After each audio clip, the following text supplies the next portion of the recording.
Hi. So today we're driving the upcoming Audi Q2, which you can book right now. And because I very recently drove the BMW 2 Series Grand Coupe, I'm going to call my written piece 2 to Tango City. But anyway, so how does this compare to the 2 Grand Coupe? Okay, let me start with a little thing about how we all evaluate cars. We all have very different preferences, and that reflects in the way we ride, the types of vehicles we prefer. For example, my friend Siddharth Patankar loves big grills, and he cannot lie. But on a serious note, there's Dhruv Bell of AutoX, who loves, he'd love it if he got road rash if you're sitting that low. But there's Bertrand from Overdrive, who loves sitting very high up. He loves SUVs, he loves off-roading. And that sort of reflects in the way we drive. Now, I personally have always preferred sitting lower in a car, maybe because when I was younger, I was driving a Zen. Zen MPFI, lots of power, hot hatch, like sitting low, gives me feel. Many people like SUVs because of the commanding position you sit in. I prefer sedans and hatchbacks because, they tend to handle better. Simple, again, basic physics over here. So as a result, I actually like the 2 Series Grand Coupe more. But what is going to be interesting about the Audi Q2 is I don't know how Audi will price this. Because see, if it's above 35, it'll come very, very close to the BMW X1. And that's a much larger car, similar amount of power. And frankly, there are certain things about Audi which I don't really, don't know why they're there. I mean, for example, the virtual cockpit that came out, Audi was the first to go with a full digital display. I mean, when it came out a few years ago, I think I first drove it in a TT back in 2016 in India. It was amazing, full digital display going through, and you get the map. You can toggle through views, big dials, small dials, all of that. But on the 2 Series Grand Coupe, the digital display is amazing. For example, they have integrated album art, and I'm playing Apple CarPlay over here.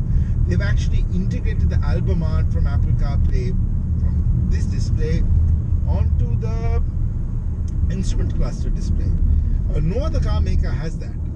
Also, you have wireless connectivity on Apple, which is a great thing when you have wireless charging. Again, we can get to a lot of other aspects later. Pricing is going to be an issue, and the other problem I have with the Q2 is not only is this car now 3 years old. It's 2017, almost 2016. It dates back to.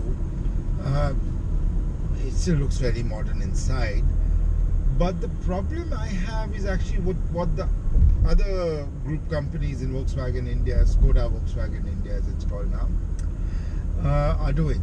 You have the Volkswagen T-Roc and the Skoda Karoq, which in terms of size, which are the same cars.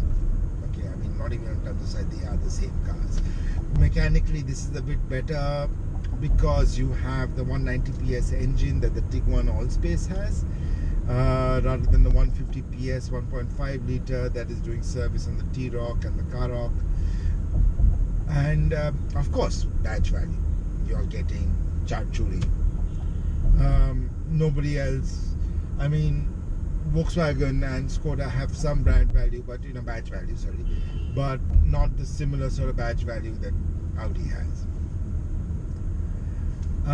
Both of those cars have come with virtual instrument cluster, also all these features that you get in this car.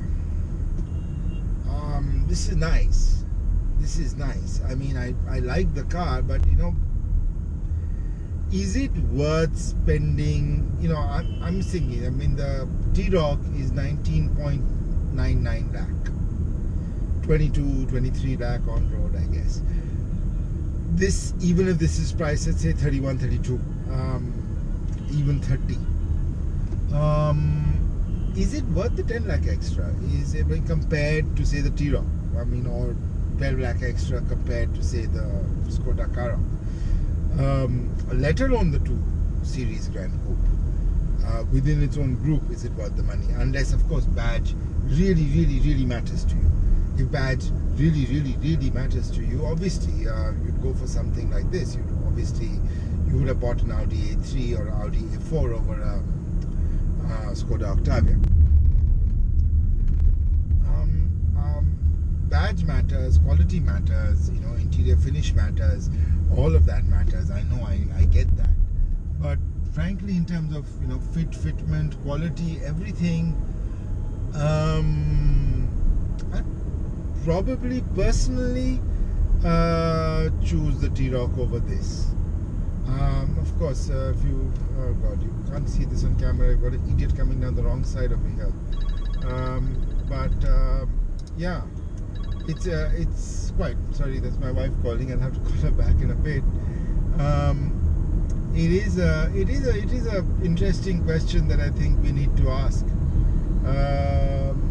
It's a good car. I really enjoyed. I mean, the 190 PS of power, the petrol engine really delivers the power well. I took it down on the Greater Noida road, which is a 100 km/h road. You know, put it on cruise control at 99, and okay, sport mode. But you know, this car can really, you know, when you have to get up to speed, it can go like a rocket. It'll go from 0 to 100 really fast, even if you're driving it in comfort mode. Regular drive, it's a rocket. It's really good fun to drive. But yeah, for daily commuting, maybe not. I mean, the one major flaw that I think the 2 Series Grand Coupe from BMW has right now is that it does not have a petrol engine option at launch, and buying a diesel in the NCR is kind of silly with the 10-year rule. This is a petrol. Of course, the Volkswagen Group has gone all petrol, as you all know by now, which is a strange decision. But they claim it's policy driven. I claim more PR driven, given that guess who started Dieselgate.